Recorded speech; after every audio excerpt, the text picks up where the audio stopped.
Let's shift our focus to an equally interesting development in just the Plateau State capital in Riom local government area. We understand that 11 people have been killed by suspected herdsmen. Let's get an inside information about that. Yemi Kosoko, our correspondent in Jos, joins me on the line.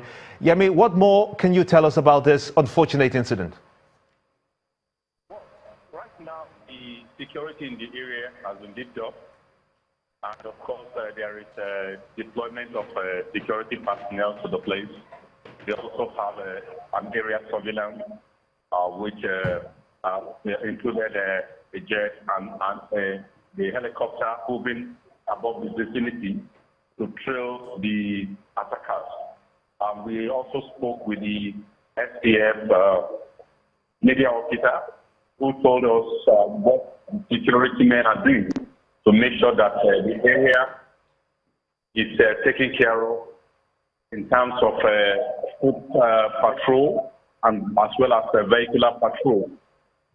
Those that were killed were given mass burial earlier this morning with a member representing Riom constituency in the House of Assembly present, as well as the local government chairman, in which the youth of Riom were appealed to because they wanted to have a protest to take the cost of those that were killed to the House of Assembly.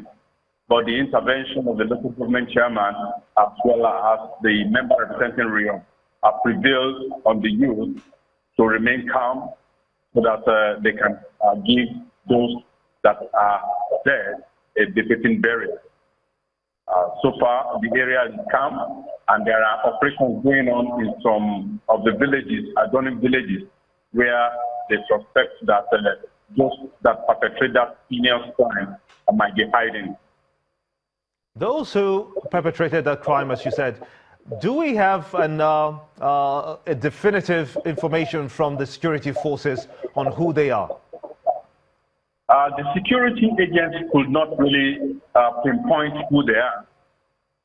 However, in our discussion with the local government chairman, in which there was some Fulani herdsmen were being suspected and allegedly to have carried out the attack due to an incident that happened about 2 weeks ago, in which a Fulani man was missing, and he has not been found, either the dead body or all the things that he went with. His motorcycle is been missing for about 2 weeks, and there have been series of meetings between the Fulani, the security men mediating between the Fulani and the Biroms on the whereabouts of the missing Fulani.